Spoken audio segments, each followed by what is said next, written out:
एक धार्मिक स्थल जहां चारों तरफ प्रकृति ने हरियाली की चादर ओढ़ ली है, ऐसा ही एक नज़ारा शहर से करीब 5 किलोमीटर दूर गुप्तेश्वर पहाड़ी पर देखने को मिल रहा है, जहां चारों तरफ हरियाली का एक अद्भुत दृश्य है।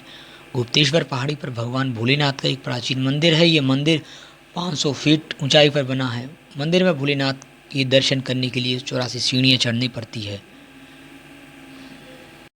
शिवरात्रि पर दर्शन करने के लिए शहर से काफ़ी संख्या में लोग यहाँ पहुँचते हैं। गुप्तेश्वर महादेव मंदिर का निर्माण स्टेट काल के समय ग्वालियर शहर के प्रवेश द्वार पर माना जाता है। भक्तों का मानना है कि यहाँ जाने वाले लोगों की मन्नत पूरी हो जाती है, वे कभी निराश नहीं होते हैं। मंदिर में जाने के लिए तिगरा रोड पर स्थित गोल पहाड़ियाँ चढ़ते ही बाएं हाथ पर गुप्तेश्वर महादेव मंदिर जाने के लिए रास्ता है।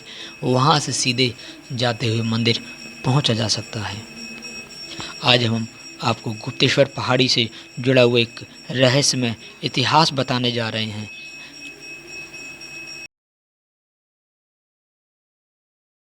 शिव प्रेमियों के लिए सबसे खास दिन माने जाने वाला महाशिवरात्रि का पर्व आने वाला है और इस महाशिवरात्रि के लिए अब मंदिरों में तैयारियां प्रारंभ हो चुकी हैं।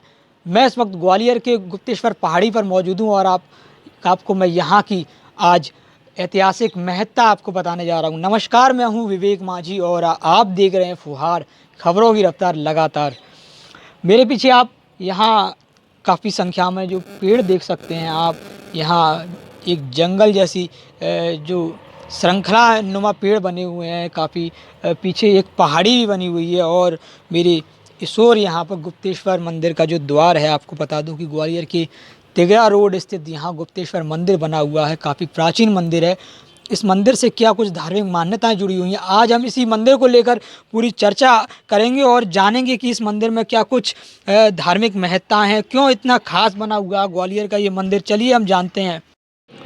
तो आखिरकार हम ग्वालियर के उस मंदिर में पहुंच चुके हैं जहां पर एक अलग ही रहस्यमय स्टोरी आपको देखने को मिलेगी। मेरे पीछे आप देख सकते हैं यहाँ पर अनेक यहाँ पहाड़ियाँ बनी हुई है। ये पहाड़ी इलाका है और लगभग 500 से 600 फीट तकरीबन हम ऊंचाई पर हैं और यहाँ पर सामने ही गुप्तेश्वर महादेव शिवलिंग विराजमान है। इस शिवलिंग की क्या कुछ अपनी महत्ता है और ये क्यों इतना ग्वालियर में प्रसिद्ध है, हम जानने की कोशिश करेंगे। यहाँ पंडित जी मौजूद हैं।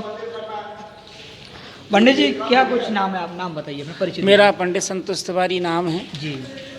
हम ग्वालियर के गुप्तेश्वर आए हुए हैं। ये पहले तो यही जानेंगे कि गुप्तेश्वर नाम क्यों पड़ा है और इसका पूरा इतिहास क्या है, थोड़ा विस्तार से बताइए मतलब। इसका इतिहास यह है कि यहाँ पहले वीराना था। सामने ये गऊ घाटी बनी हुई है, तो यहाँ से गऊ ऊपर को चढ़ के पहाड़ पर, अमरा पहाड़ पर जाती थी चरने के लिए। उनमें से एक गाय थी जो कि इस दिशा की ओर आती थी और इस स्थान पर आकर के अपने आप खड़ी हो जाती थी, तो दूध की धारा गिरती थी।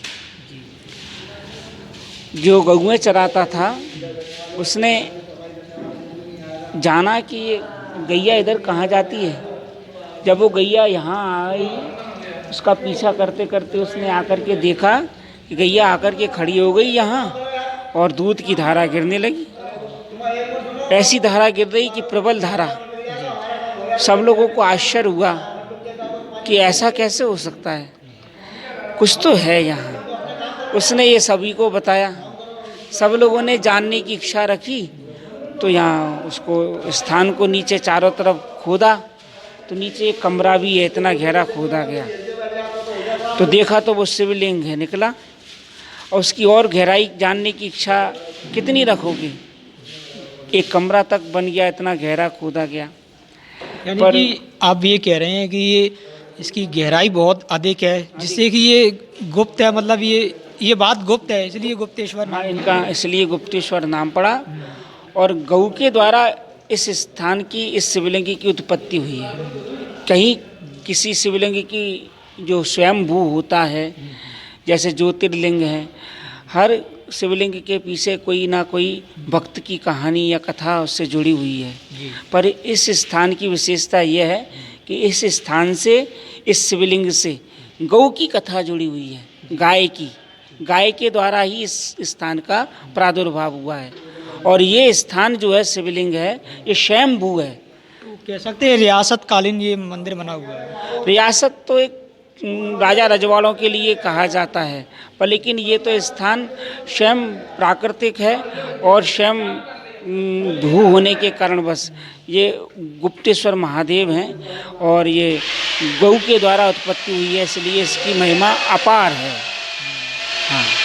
पंडित जी, मैं ये अभी महाशिवरात्रि आ रही है जैसे, है ना, तो महाशिवरात्रि में क्या अलौकिक छटा यहाँ देखने को मिलती है, तैयारियाँ कैसे चल रही हैं? यहाँ की एक अनूठी छटा है, क्योंकि यहाँ से शंकर जी की बारात भी निकलती है, वो अचलेश्वर तक जाती है, फिर वहाँ से लौट कर के आती है, तो वे एक अलौकिक दर्शन है। साथ ही साथ ये पूरा प्रांत, पहाड़ियाँ, पूरा आने जाने के रास्ते, पूरा उधर नवग्रह का रास्ता, पूरा ये रोड एकदम खचाखच भर जाता है भक्तों से। इतना ज़बरदस्त मेला भरता है कि नीचे एक चकलेश्वर स्थान है, वो भी भर जाता है। यहाँ पैर रखने के लिए भी जगह कम पड़ जाती है, पर लेकिन प्रशासन के सहयोग से मेले का पूरा आनंद सभी भक्त यहाँ आकर के लेते हैं। प्रशासन का बड़ा सहयोग रहता है।